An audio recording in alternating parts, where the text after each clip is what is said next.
No code, no app, no course. I made my first $6,000 just fixing the Google page of shops that thought they did. Welcome to the show. I'm really glad you're here. Today, we're going to talk about Tanukir here. Today, we're going to talk about something that affects. Today's guest is Tyler, 19, zero budget, zero tech skills, and he found money hiding in a place everyone walks past every single day.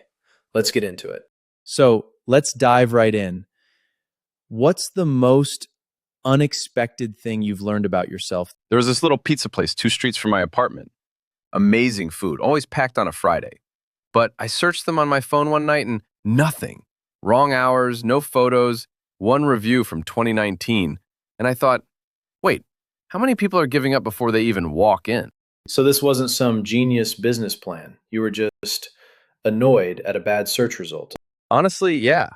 I wasn't trying to build a startup. I was broke.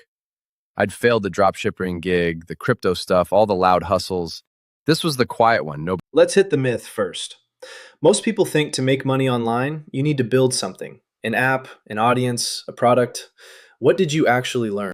Right, so here's where it gets interesting. Most people think you need to build.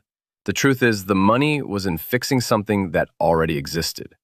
These shops already had customers, already had money coming in. They just had a leak. I didn't build a product. I plugged a leak. Say that back simple for someone with zero experience. What's the leak?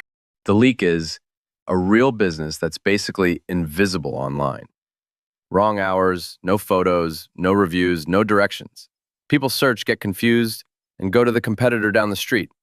The owner never even sees it happen. So let's start from the beginning. What was the moment that made you think, I did the scariest, simplest thing. I walked in on a slow Tuesday and asked for the owner. His name was Marcus.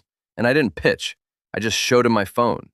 His own listing, the wrong hours, the sad single review.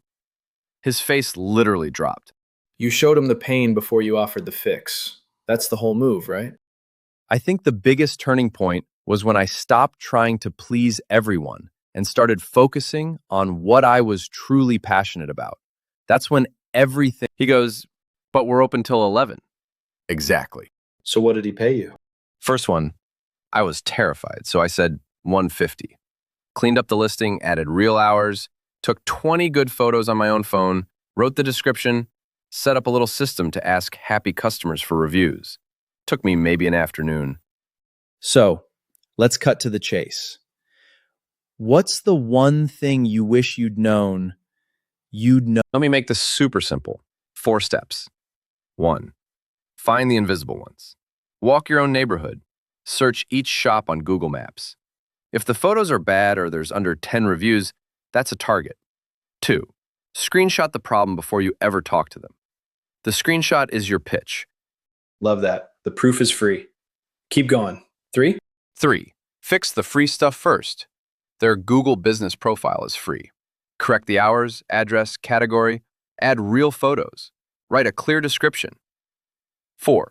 Set up a review engine. A little card by the register, a QR code, a text template the owner sends after a sale. Hey, glad you enjoyed it. Mind leaving us a quick review? That's it. That's the machine. And the reason it works, because Google rewards the active, complete listings. So they climb, so more people walk in. Exactly.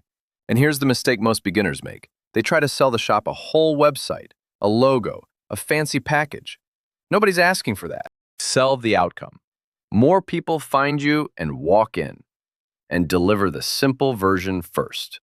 People always ask me, how do you turn a single idea into a fortune? The answer is simple. So the pizza place blew up in 2 weeks. More reviews, better photos, and Marcus texts me. We're busier on weeknights. What did you do? That text became my whole sales pitch. I stopped charging $150. I moved to a setup fee plus a small monthly, around $300 to set up, then $99 a month to keep it maintained and keep the reviews coming. So it's not one-off money, it's recurring. That's the unlock.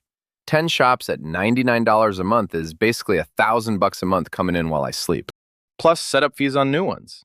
Over about 3 months, between setups and monthlies, it crossed $6,000. Not life-changing yet, but it was real and it was repeatable.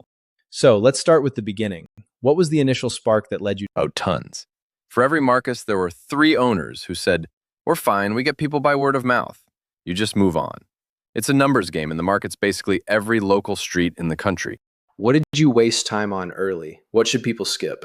2 big ones. 1, I wasted a week designing a logo and a brand for myself before I had a single client. Pointless. Nobody cares. 2, I over-explained. I'd walk in with all this jargon. The second I switched to just showing the screenshot and shutting up, my close rate tripled. Show the leak, then be quiet. It's like first someone tildes. Someone had a bet, he's the so money, and they're flying up fies first. Monday, search 20 local shops on your phone. Screenshot the 10 worst listings. Costs nothing. Wednesday, walk into 3 of them. Ask for the owner. Show the screenshot. Say one line. I can fix how you show up on Google. Want me to? Friday, do your first one for cheap, even $50, just to get the win and the before and after. That before and after is your entire portfolio. And keep it in your own neighborhood first. Start where you can walk in. Trust is easier face-to-face when you're 19 with no track record. The screenshot does the talking. All right, quick fire, fast answers. Best free tool. Google Business Profile. Free and stupidly powerful. Worst mistake. Building your brand before you have a client. One skill to learn. Talking to a stranger without pitching. Just showing the problem. One sentence advice for the broke 19-year-old. Stop looking for a product to build. Go find a leak to fix. Because someone's already making money and just needs help keeping it.